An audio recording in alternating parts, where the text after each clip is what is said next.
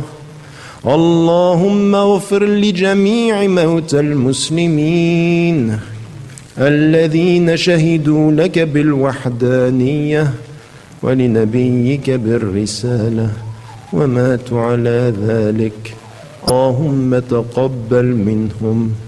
اللهم أنزل على قبورهم الضياء والنور والفسحة والسرور يا رحمن يا رحيم. اللهم قو إيمان إخواننا وأخواتنا في فلسطين، اللهم قو إيمانهم في فلسطين وانصرهم على عدوهم عدوك عدو الدين برحمتك عليهم يا كريم. اللهم قو إيمانهم في فلسطين وفي الشيشان وفي أفغانستان وفي المغرب وفي الجزائر وفي تونس وفي مصر وفي السودان وفي الكشمير وفي كل أرض وكل ميدان يا رحمن يا رحيم. تقبل منهم وثبت أقدامهم وأدخلهم الجنة مع الأبرار والصديقين والشهداء ورسلك الكرام يا رحمن يا رحيم. اللهم قو إيمانهم في السجون وتحت التعذيب إنهم مظلومون. اللهم عليك بأعدائنا أعدائك أعداء الدين وانصر الإسلام والمسلمين وأعل بفضلك كلمة الحق والدين يا رحمن يا رحيم يا ودود يا حليم يا رب العالمين. اللهم انصرنا على أنفسنا وطهر قلوبنا وثبت أقدامنا وتقبل منا واجعلنا من الصابرين. اللهم ألف بين قلوبنا واجعلنا يا رحمن يا رحيم إخوة في سبيلك. اللهم اجعلنا إخوة في سبيلك ووحد صفوفنا ووحد صفوفنا. اللهم نسألك حبك وحب من يحبك والعمل الذي يبلغنا حبك. اللهم نسألك حبك، اللهم نسألك حبك. اللهم اجعلنا من المحبوبين، اللهم اجعلنا من المحبوبين. اللهم اجعلنا نخشاك كأننا نراك، اجعلنا من المحبوبين. اللهم نسألك حبك وحب من يحبك والعمل الذي يبلغنا حبك يا رحمن يا رحيم يا ودود يا ودود يا ودود. يا الله تقبل منا واستجب دعاءنا وطهر قلوبنا وطهر قلوبنا وطهر قلوبنا. وصل اللهم على سيدنا محمد صلوات رب عليه وسلم وعلى آله وصحبه وسلم تسليما كثيرا. سبحان ربك رب العزة عما يصفون وسلام على المرسلين والحمد لله رب العالمين.